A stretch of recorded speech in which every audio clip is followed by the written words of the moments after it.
Hi YouTube, it's Joshua Miles and welcome back to my channel. Before we delve into this case, I'd just like to give a massive thank you to the people over at Hunter Killer for sponsoring this episode. The holiday season this year, as we all know, is going to be very different from years past. And with such a different holiday, I've been a bit concerned as to whether the same holiday spirits will be there this year. That was until Hunter Killer came into my life. Hunter Killer is an immersive murder mystery experience and is honestly the perfect thing to do during the cold winter nights. You can get your whole family involved and engaged, get them off their phones and hooked into a game that lets you put on your detective hats. Let me give you a little teaser for the game. When Julia Adler unearths the corpse of a famous actress from the 30s in her family's theatre, what was previously thought of as a disappearance is revealed to be a murder. With the board of directors trying to push her out and the theatre's reputation on the line, she looks to you to discover the truth about this cold case investigation. It's the perfect game to play with family this holiday season, bringing everyone together by challenging them to decode ciphers, examine clues, and to solve puzzles. It's kind of like an escape room at home, but with a bit of a murder mystery twist. And the best part is, part of the proceeds from every single box is donated to the Cold Case Foundation, which is an organization that is dedicated to helping solve real-life cold cases. So as you solve a fictional case, you can rest assured that you've helped with real-life cases. My team and I love playing Hunter Killer at the weekends with a glass of wine in hand. I've never played a game that's more interesting and competitive and original and really up my street. Hunter Killer has been kind enough to hook you all up with a discount code to get 20% off your first box by going to hunterkiller.com/Joshua Miles and using code MILES at checkout. Do you have what it takes to hunt a killer? And with all that being said, let's delve right into this case. People say Ted Bundy didn't show any emotion. I showed emotion.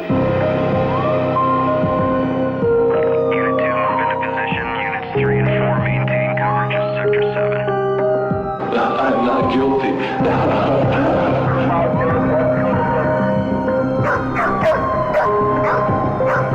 Open and clear. We have a visual. Repeat, we have a visual.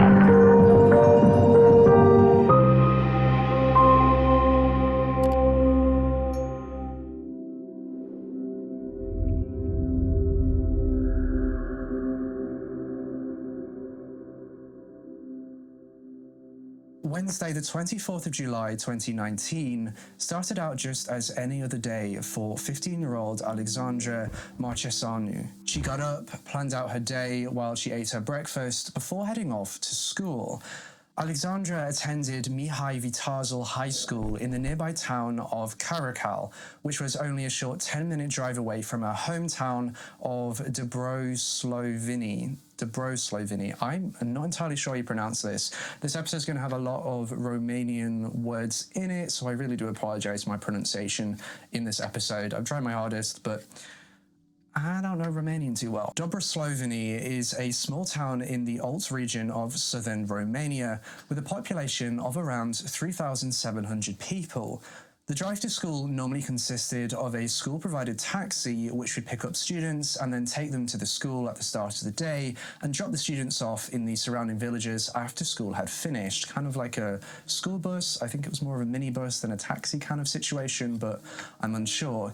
It was coming up to Alexandra's end-of-year exams, and like many young students, she was determined to pass with flying colours. To accomplish this, Alexandra started staying later at school to attend private tutoring sessions. This was all in an effort to ensure that she would get the high grades that she wanted, and Alexandra wasn't without the intelligence needed to achieve such high grades. When asked about Alexandra, the director of her school said that Alexandra was a very good child. She had a special interest in social sciences and that she actually graduated from 9th grade with a 9.02 2 grade point average. She was a very good child who was always sure of the direction she wanted to go in life. She was a child many parents may desire, may want. She was part of a popular dance ensemble and also learned guitar. Alexandra was a well-liked student and had many friends at the school. Everything seemed to be going extremely well for the hopeful 15-year-old girl. She seemed to be completely on the right track. That was until, completely out of character, Alexandra failed to show up one morning at school. The last time Alexandra was seen was the morning of Wednesday the 24th of July 2019 at 9 a.m. Though it wasn't until later that evening that her parents realised that she hadn't returned home from school, and they subsequently became very worried for their daughter. As I mentioned earlier, Alexandra was a golden child, and it was so out of character for her to not return home after school without first getting her parents' permission. Unfortunately for Alexandra, she had fallen victim to an unknown killer. Alexandra had decided to meet up with a friend before going with this friend to school. For a girl of 15 years old, regardless of her golden child status, this kind of thing wouldn't have been unheard of. I'm sure many people watching right now met up with their friends as they went to school in the morning. It's something that practically everybody does. There was very little public transport available to Alexandra, so she, as many other people did from the area, decided to hitchhike from her home to school, as we mentioned, as she lived about a 10-minute drive from the city where the school was located. This was such a regular thing, such a normal thing for people to do in Romania, despite it being 2019 at the time. It was so normal that Alexandra's parents had even spoken to her about it. They advised her that if she did need to get home or get somewhere by hitchhiking, to ensure that the person was not a young guy who would take advantage of her. Alexandra had been waiting on the side of the road, trying to flag down a car that was heading to the city of Caracal, when an older gentleman, pulled to a stop next to her. He offered her a lift into the city out of what she assumed at the time to be the kindness of his heart. And as her parents had advised her to only get into the car of an older man and not a younger man, Alexandra was more than happy to accept this man's lift. With the front seat occupied by various documents, Alexandra happily climbed into the back seat of the older man's vehicle. On the way into the city, the pair naturally started up a conversation. Gheorghe began by asking Alexandra about her personal and school life. He then began questioning why she was heading into the city that morning. Alexandra informed Gheorghe that she was meeting one of her friends so they could walk into the school together, and it was during this conversation that Gheorghe learned Alexandra was only 15 years old. Even with the knowledge that she was a minor, Gheorghe didn't seem uneasy about giving the 15-year-old a lift, though for Gheorghe, the lift into the city was simply a guise for something far more sinister. You see, Gheorghe had set out that morning with a plan to kidnap a woman. Alexandra's young age didn't deter Gheorghe from his plans to kidnap a woman. Sure, he had set out to kidnap someone a bit older, but he ultimately had decided that age didn't really matter to him. Just before Gheorghe and Alexandra made it to her school, which was where Alexandra was planning on meeting her friend, Gheorghe pulled over to the side of the road and climbed into the back of the car, in the seat next to Alexandra. Now, sat in the back seat of the car with Alexandra, Gheorghe asked her if she would give him oral sex in exchange for the lift to school. When Alexandra refused his request, he tried to sweeten the deal, for lack of a better phrase, by giving her 50 lei, which is about $13 for the oral sex, though she refused him again. The reality of the danger Alexandra had now found herself in began to set in, and in a desperate attempt to talk her way out of the situation, Alexandra tried to reason with Gheorghe, telling him that she was a virgin and that she would be no good at it. When this didn't seem to deter the old man, Alexandra started screaming for help and began pulling on the door handles in despair, trying to get out of the car. What Alexandra didn't know was that Gheorghe had already put on the child locking system, which had disabled the rear door's ability to be opened from the inside. essentially locking her in the car with him. She was trapped, a prisoner at this predator's mercy. Annoyed by Alexandra's screams for help, Gheorghe proceeded to slap her several times in the face to try and get her to do as she was told. When this did little to stop her from struggling, Gheorghe grabbed her by the hair at the back of her head, forcing her to lie on the bench with her head in his lap, lying on the back seat of the car, so he could feel her head on his penis as she struggled. This gave Gheorghe a perverted form of sexual gratification. Alexandra was now restrained by the older man into this horrific position, and as he held her down, he tried to tie her hands behind her back with the belt of his trousers. As Alexandra was still putting up a fight, he was unable to tie her hands behind her back, so he settled for tying them at her front. He then covered her mouth and eyes with tape so she would stop screaming and so that she wouldn't be able to see where he was taking her. During the struggle, Alexandra's phone had fallen to the floor of the car, which Gheorghe picked up after he had secured Alexandra on the back seat. Gheorghe then got back into the front seat of the car and drove them to his home. When they arrived at his house, Gheorghe jumped out of the car and opened the gates to his property before quickly pulling the car into the courtyard. Just after Gheorghe shut the gate, one of his neighbours, Victor, appeared on the other side of the gates. Victor tried to start up a conversation with Gheorghe, trying to get him to come and help him tomorrow morning, the morning after this was happening, to move some wheat from his fields. Paranoid and panicked that Victor might have seen something he shouldn't have, Gheorghe quickly promised Victor to help the next day to get him to go away and leave him alone. Further to Victor, another one of Gheorghe's neighbours tried to have a chat with him. Stefan Risipetanu tried to ask for money from Gheorghe so that he could go and buy tobacco, which Stefan said he would then share with Gheorghe later on. Gheorghe refused this offer and quickly moved away from the gates and back to his car. Once Gheorghe was sure that both of his neighbours had left the gates and had both left him alone, he unlocked his car and dragged Alexandra into the bottom floor bedroom of his house. In this ground floor bedroom, Gheorghe threw Alexandra onto the bed, tied her legs together, and then secured her bound hands with chains that had already been installed on the bed. And once Alexandra was secured, Gheorghe left the bedroom, locking the door behind him. Gheorghe left his property in his car. He drove off to go and sell a car parts, which was what he was on his way to do when he had spotted Alexandra on the side of the road. Later that evening, Gheorghe returned home and made his way back into the bedroom where he had chained up Alexandra. Alexandra had actually fallen asleep, likely due to a combination of high stress and high emotions, and she was roused from sleep when Gheorghe ripped the tape from her mouth.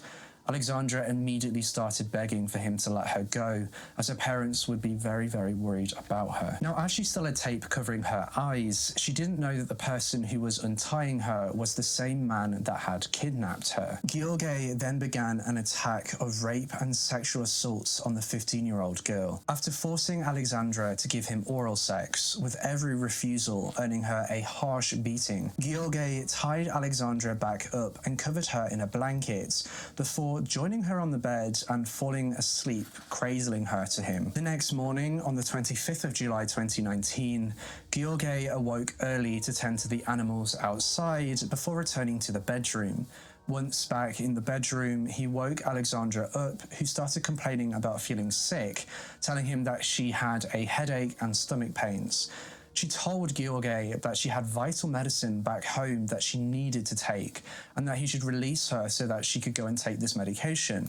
She told him that if he did release her, she wouldn't speak to anybody about what had happened. Gheorghe refused to take her home or to let her go, but he did state that he would get in touch with her parents and let them know that she was safe. I mean, she definitely wasn't safe, but he was going to lie to her parents, say that she was safe. After this conversation, Gheorghe forced his victim to lose what was most precious to her by forcing her into sexual intercourse. This rape resulted in a world of pain for Alexandra from both his penetration and from his strong punches and bites that he had left all over her body. Once he was satisfied, Gheorghe tied Alexandra back to the chains attached to the bed and secured her hands and legs together. Gheorghe then left the home to go about his day, going to help his neighbour move the wheat like he had promised the day before, and then heading into the town. In town, Gheorghe purchased a cheap mobile phone and made a phone call to Alexandra's mother.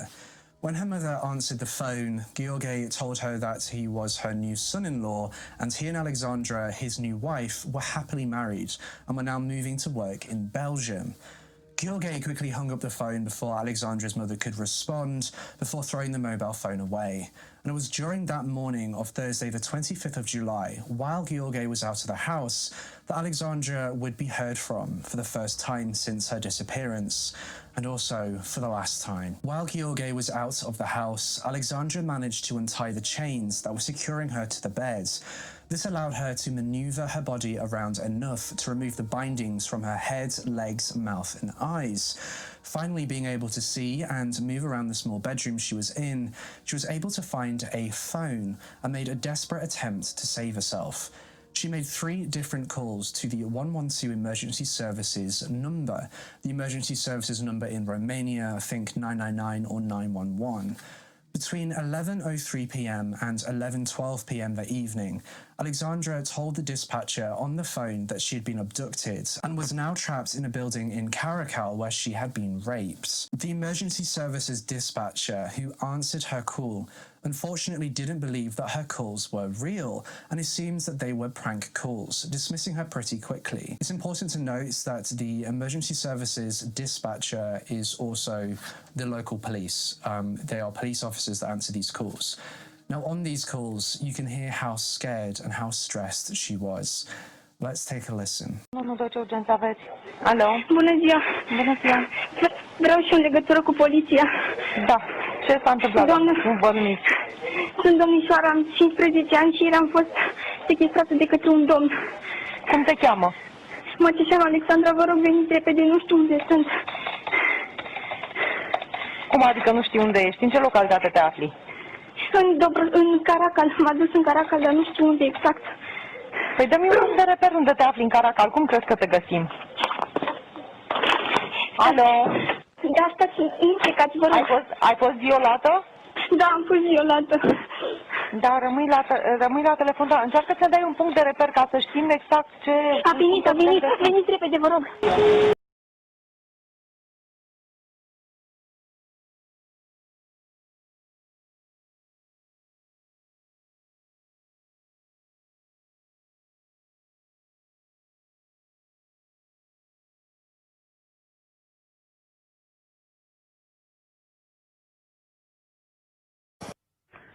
Doi, ce urgență aveți?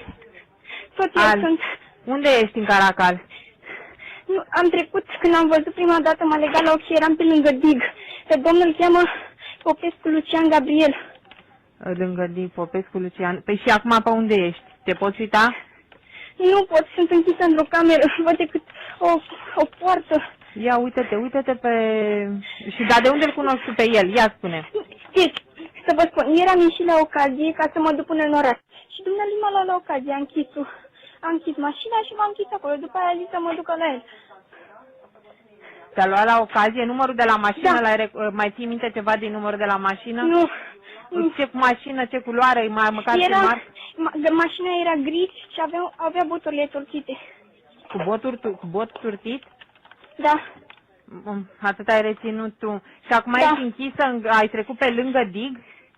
Da, atunci m-am uitat prima dată, dar acum nu știu, cred că sunt în bol sau ceva, nu știu. Bun, ai telefonul la tine, da? Da, dar e la el. Eu acum sunt după alt număr. Nu contează. De unde ai tu numărul ăsta? Care număr? Ăsta de pe care mă sunt. De unde ai telefonul lui, l-am găsit aici. Telefonul lui? Da. Este telefonul lui, da? Bun. Da, doamne, vă rog, trimiteți Hai, gata, stai puțin, secret, am înțeles. Stai puțin la telefon dacă tot poți. Alo? Poliția vor... Pe lângă dig, de ieri e răpită. Ăsta e telefonul lui. Veniți cât mai repede. Unde să venim, domnișoare? Ia spuneți-ne. Poftim? Unde? Nu știu exact, am trecut pe lângă Dig, dar acum cred că sunt în Bold, că altundeva nu putea să Unde? Unde sunteți? În Bold. Cred În că în Bold? Da, uite. Județul Olt? Stați, Da, am găsit o adresă. Ia spune. BLD, Antoniu Scaracalo, numărul 9, de Acolo unde rămâneți. Rămâneți acolo, Antoniu Scaracala, numărul 9, da? Mi-e frică. Continuați adresa asta, părea că e Vă rog, bloc. veniți repede că mi-e frică. Ce bloc este acolo? Ați spus că e un bloc Nu ceva? este bloc, nu este Da. bloc, este o casă, este o O casă. curte. Bun, rămâneți acolo să vină un echipaj de poliție, bine? E Doamne, închisă. veniți repede că mi-e frică Da, de bine, m-a bine. bătut.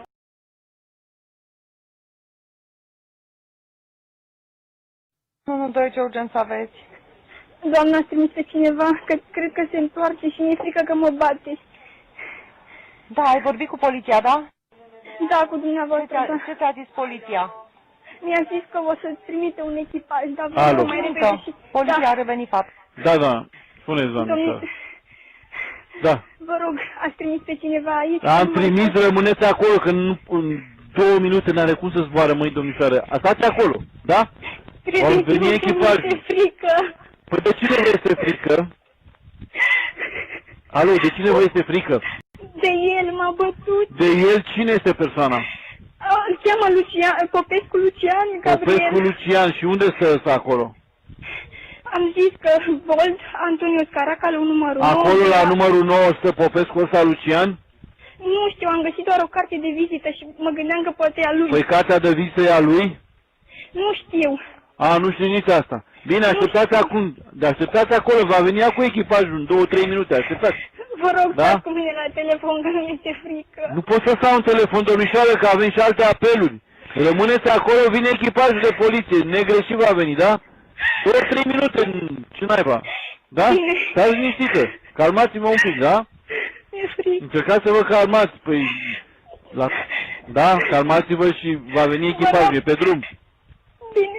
Da, lăsați telefonul liber, că dacă stăm în telefon de discuție, echipajul nu poate să vorbească cu dumneavoastră, Bine, m-ați înțeles, bine, da? bine, da. Bine.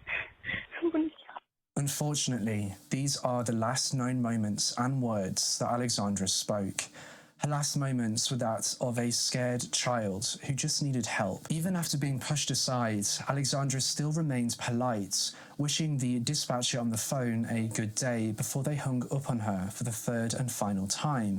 Unfortunately for Alexandra, the address that she found on a business card was not the address that she was being kept in. According to the police, this and the fact that they couldn't effectively trace the call was the reason that they didn't respond to this call faster. As heard at the end of the last call that Alexandra made to 112 Emergency Services, Gheorghe had finally returned home to find Alexandra stood untied at the other end of the bedroom from where he had left her bound on the metal bed. She was just hanging up the phone as he walked through the door. This angered him as he knew that he couldn't continue to keep Alexandra for himself.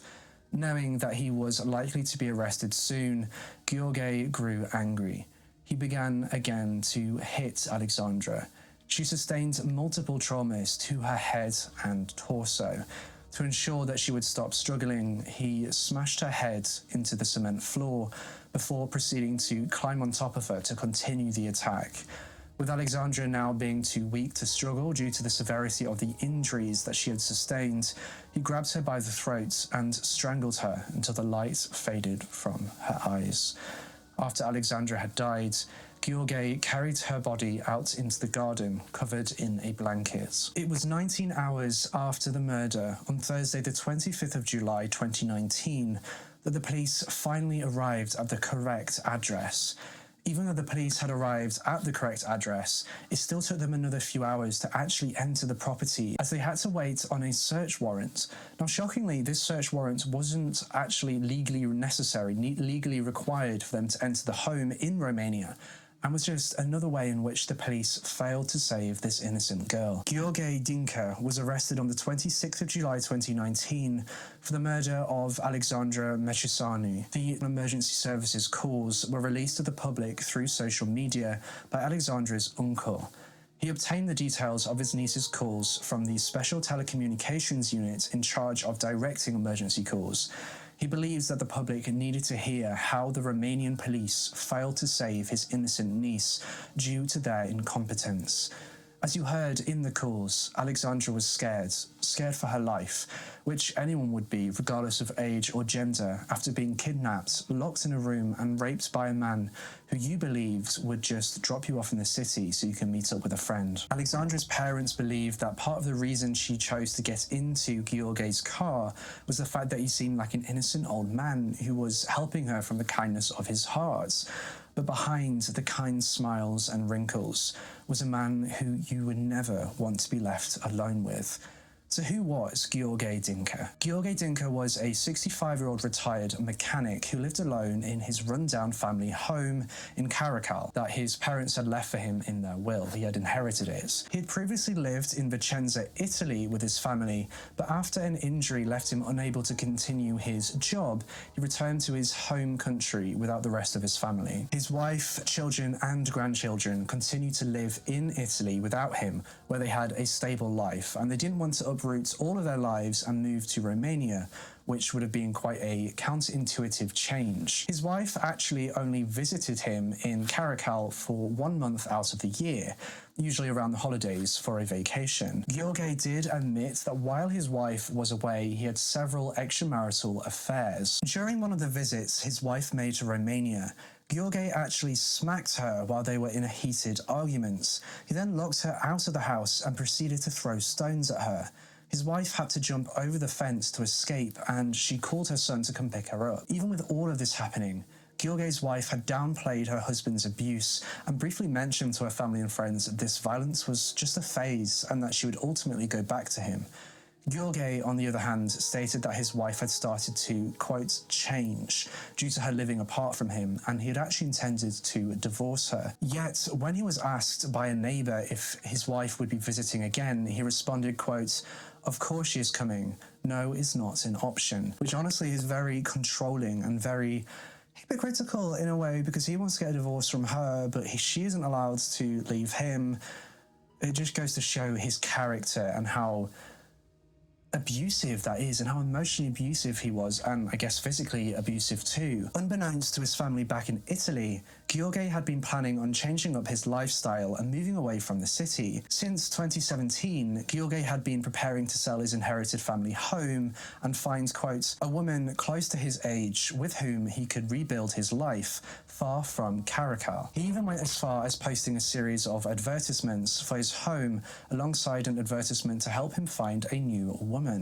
The advertisement stated, quote, "I want to meet a serious and unobtrusive female person who will live with me and move to the mountains. I have recently retired and want to spend the rest of my life with a housewife. I own a car and I would love to travel around the country." When the police searched his house in 2019 after the murder, they found handwritten letters from Gheorghe to an unidentified female who he had been trying to establish a relationship with, letters dated for 2017. He'd been paying her €150 to buy clothes for her preschool child and had been instructing the mother on how to dress and where to meet him.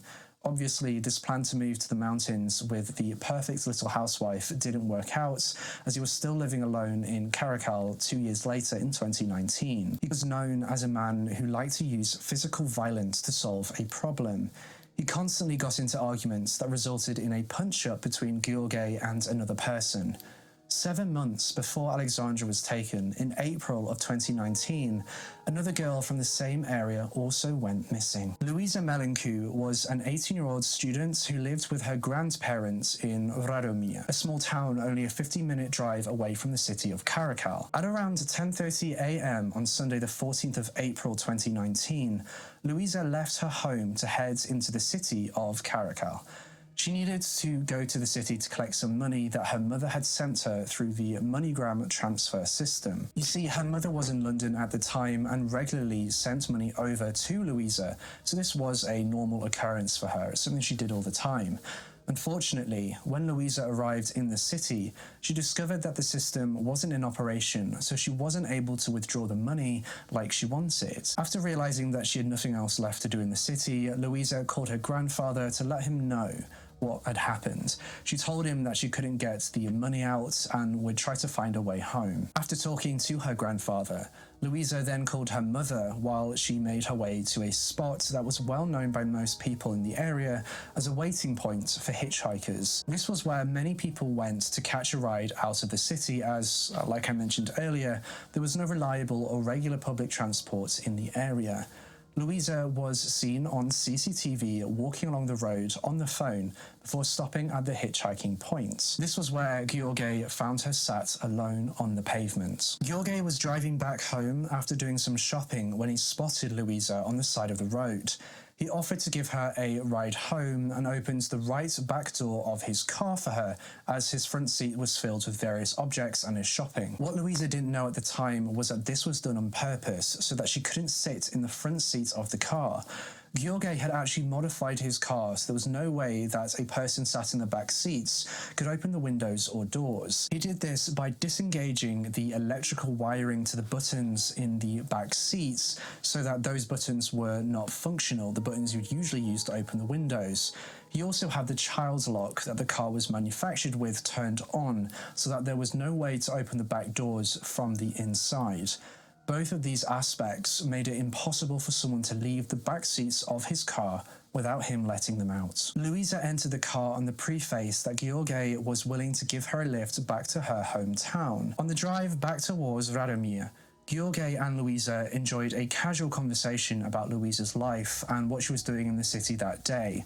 When Gheorghe learns that Louisa was unable to get the money from her mother, he offered to pay her 120 li, which is about $30 to have oral sex with him. Now, Louisa did not just refuse this money, she was also really offended by the proposition, especially considering she was still a virgin. Gheorghe persisted with his proposition and offered her an additional 50 lei, but was once again refused. By this time, they were starting to get near to Radomir, and Gheorghe knew he was running out of time. He pulled the car up on the side of the road and climbed into the back of the car with Louisa. After asking her once more for oral sex, which she adamantly refused, she realized how much danger she was actually in and started screaming for help. She pleaded that she did not want this and that she was still a virgin. With Louisa still refusing all of his advances, Gheorghe decided to follow through on his plan to kidnap her and keep her in his home.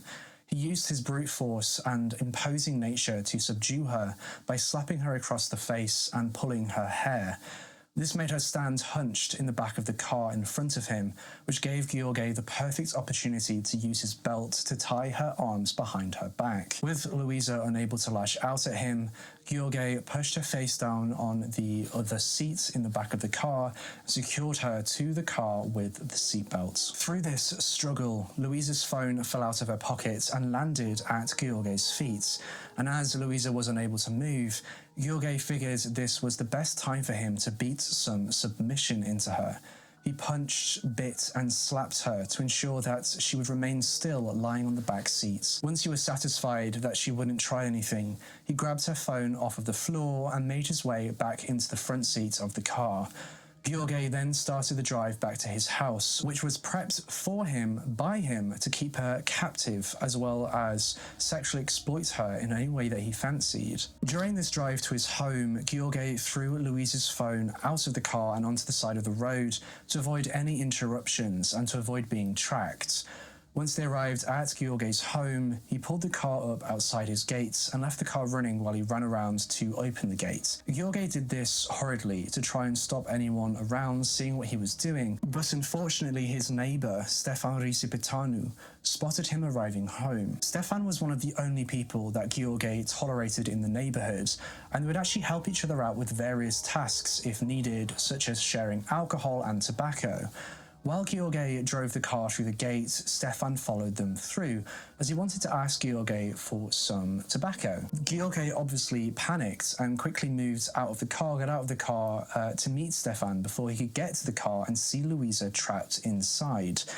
Gheorghe managed to persuade Stefan to stay where he was while he went to close the gate to stop more people from seeing what was happening. While Gheorghe was closing the gate, Stefan heard noises coming from the car and spotted Louisa through the windshield, screaming for help. Louisa was crying and trying to call for help from this stranger, not knowing that he was never going to help her.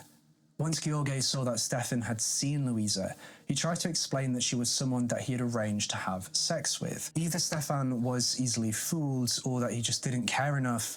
He just shrugged this whole thing off and asked whether he could have a go. Gheorghe agreed, and satisfied with the answer, Stefan moved away to start making the cigarettes for the pair of them. Gheorghe realized that it would be better for him to get Stefan involved with Louisa's rape, so he would also be brought down with him if they got caught. Now, with Stefan occupied, Gheorghe released Louisa from her seatbelt restraints and dragged her into the bottom floor bedroom of his house with his hand over her mouth to prevent her from screaming. Once in the bedroom, Gheorghe tied Louisa's legs together with tape and covered both her eyes and mouth, rendering her unable to move on the bed. The bed had been specifically made for this use with a metal bed frame that he had welded to the wall and had decorated with various hooks for rope ties and chains. After he was sure she couldn't go anywhere, he left the room, which he locked behind him, and went to go find Stefan. Gheorghe told Stefan that if he wanted to have a go with Louisa, then he would have to wait till he had been. Stefan agreed to these terms and stayed in the courtyard while Gheorghe returned to the room. When he entered the room, he found Louisa sobbing and begging for him to leave her alone. This irritated him, so he insulted her and hit her in the face again until she stopped crying. Once she started acting like he wanted, he took her clothes off and raped her, taking her virginity. While this took place, Louisa begged him not to ejaculate inside of her, as she was not on any form of birth control, as she was previously a virgin and didn't have any need to take any. Thankfully, this seemed to register with Gheorghe, and he pulled out before he finished, but made her swallow his semen instead. Once he was finished, Gheorghe ensured that she was correctly tied up again and went to fetch Stefan from outside. By the time Gheorghe and Stefan had returned, Louisa had passed out. As they walked further into the room, Stefan tripped over a table, which woke Louisa up. She started to cry again, and because she was blindfolded, she was unaware of who was in the room. Both men then took advantage of the tied-up girl and raped her. Unfortunately for Louisa, Stefan became angered by her struggling and so became more violent, punching and biting her while becoming rougher in the pursuit of his own sexual pleasure. By the time both men were finished, Louisa was barely conscious. Gheorghe and Stefan then left the room, again locking it behind them, while they went to share a smoke outside. Once Stefan had left, Gheorghe finished up some chores that needed finishing outside, then made his way back into the room where Louisa was being held hostage. Seeing that Louisa was still passed out, Gheorghe decided to join her and laid down next to her and then promptly fell asleep. The next morning, the 15th of April 2019, Gheorghe woke up at 6 a.m. to attend to the animals that he kept outside before moving back inside to wake Louisa up. As you can probably guess, this was not a nice wake-up call for Louisa, who was once again subjected to forced oral sex and unwanted sexual intercourse, being raped and sexually assaulted again. After Gheorghe had finished, Louisa begged him to let her go, as her grandparents must have been very, very worried about her. Taking a moment to think about it, Gheorghe asked Louisa for the best number to reach her grandparents on, with the promise that he would let them know that she was safe and staying over at a friend's house. Gheorghe, satisfied with his morning, locked Louisa up again and continued on with his day. He left his home to head back into the city to go to the market and to go to his favourite coffee shop. With how nonchalant Gheorghe was acting, you can just tell that he was very confident that he had gotten away with Louisa's kidnapping. Either that, or he just didn't care if he would be caught. Before he returned home, Gheorghe purchased a cheap phone with which he called Louisa's grandfather from. The conversation was very quick, with Gheorghe only staying on the line long enough to tell her grandfather that, quote, Louisa, at the insistence of a good friend, no longer wants to come home and does not want to talk to her family. This call only worried Louisa's grandfather further. The day that Louisa had been taken by Gheorghe, Louisa's grandparents had actually known what sort of time she'd be returning home from Caracal. Louisa was not the type of person to not let them know where she was going to be, so when they arrived back home, which was after the time they'd expected Louisa to be home, they panicked. During this panic, they started calling their relatives and other acquaintances to find out where Louisa could have been. After receiving this call from Gheorghe, Louisa's grandfather made the call to the police, telling them of their concerns. The police were quick to dismiss them, saying that she probably just ran away with a boyfriend and that she was just too scared to tell them. Unfortunately, this was not the case. After hanging up the phone, Gheorghe removed the SIM card from the phone and threw them both away. Gheorghe finally returned home in the evening. He attended to his animals in the yard before making his way back into the bedroom. As expected, Gheorghe again forced himself on the still tied and bound Louisa, raping her again, before falling into bed next to her and drifting off to sleep. Gheorghe continued this routine for the next couple of days, reducing Louisa down to that of a sex slave. Eventually, Louisa's resistance to anything he was doing became too much for him to handle. She cried too much, she complained too much, and she continued to beg to go home. This pushed Gheorghe over the edge. He actually admitted during his trial that he flew into a blind rage, in which he lost control and continually hit Louisa with clenched fists on the head and chest until he heard her chest break and crack. At this point, Louisa had started to have a seizure due to the violent nature of the attack and the stress placed upon her body and mind. Once this seizure had ended, Gheorghe realized that she was dead. Gheorghe then took Louisa and any belongings of her that he could find, such as jewellery that had fallen off during the time she had spent in the room, and placed her in a barrel that was left in his yard. He then burned her body in the barrel until you couldn't tell from just looking into the barrel that there used to be a body there, charring her remains. The next day, on the 18th of April 2019, Gheorghe set out in his car with a bag of ash and bone. At first, he decided that he would go and dump these remains in the river, but on his drive to the river, he actually saw a forest, which he decided would probably be a better place to get rid of the ashes. After Gheorghe had disposed of the ash and bone, he continued on with his life in the same way as before, as if nothing had happened. That was until July, when he met Alexandra, who we discussed earlier on in this case. It wasn't until the day after Gheorghe was arrested, Saturday the 27th of July 2019, that the general public first got wind of the case, which actually resulted in the spread of mass disbelief across the whole of Romania. The public couldn't understand how the police could have allowed this to happen, with many people descending on the capital, Bucharest, to protest the negligence that the police showed in both of these cases. Tensions between the Romanian population and the police began to grow. The police had brushed off the concerns of Louisa's grandparents when she hadn't come home, and further hadn't taken Alexandra's 112 emergency calls seriously. Hundreds of people descended on the square outside of the Romanian Interior Ministry headquarters.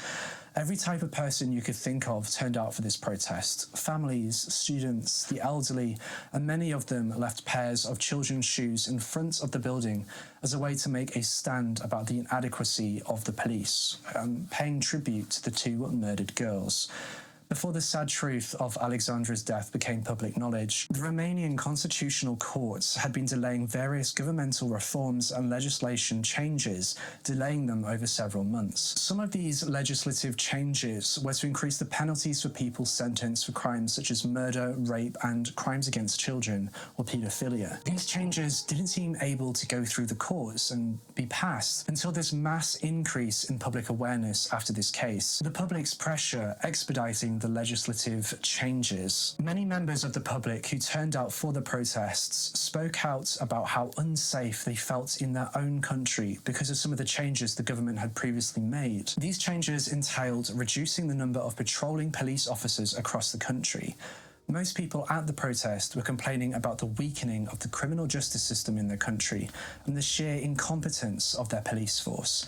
At the beginning of his trial, Gheorghe confessed the murders of both Alexandra and Louisa. He immediately took responsibility for the crimes and declared that he, quote, "had to pay for what I did. I have to receive the maximum punishment." On several occasions during the hearings, Gheorghe actually cried when they discussed how the relatives of Louisa and Alexandra must have been feeling about this entire tragedy and how this tragedy would affect their families for years to come. He seemed to have no explanation or justification as to why he committed the crimes, but did admit that he saw the two situations with the girls as an opportunity as they voluntarily got into his car. The only bones found were actually confirmed to have been Alexandra's. They tested the bone fragments against her mother's DNA, which confirmed a parent-child match. There were 394 bone fragments found still hot mixed with piles of ashes and 23 dental fragments in a metal barrel in Gheorghe's garden. Also found in the barrel was a selection of rings and fragments of chains, which were determined to have been parts of a necklace. During his trial, Gheorghe was given a psychiatric examination and a behavioural analysis. These showed that Gheorghe had an unhealthy relationship with sex and had an obsession with his own manhood. These visions of grandeur made him lose all respect for women, which in his mind made them only a simple object that he could use to satisfy his sexual pleasures. When speaking with his friends, Gheorghe often spoke about what his perfect sexual encounter would be. Unfortunately for the woman he encountered, his dream scenario was that his woman would be unable to refuse or oppose anything he wanted to do to her. So for all intents and purposes, he dreamed of raping women. At the end of the trial, Gheorghe Dinka was charged with 7 different criminal offences: human trafficking, trafficking of minors, 2 counts of rape, 2 counts of murder in the first degree, and finally the desecration of corpses. Stefan, his neighbour, was also charged for the rape of Louisa Melencu. And that's everything I have for you in today's case. Let me know what you think of this case down in the comments section below. This case was a very, very heavy case. It is a case that is pretty recent compared to cases I usually cover on this channel, but it's a case that I think is just as important. Again, a massive thank you to the people over at Hunter Killer for sponsoring today's episode. Be sure to grab your 20% discount for your first box from Hunter Killer by clicking the link in the description or the link at the top of the pinned comment. Make sure you subscribe to this channel and that you've hit that bell icon so you can be notified every single time I post a brand new true crime video just like this one. Briefly before you go, when do you think is the best time to be decorating the set for Christmas decorations, like holiday decorations? When should I do that? I have tinsel, I have a few Christmas bits and bobs, I have fake snow, we're going to go all out. When should I do that? 1st of December? Next week?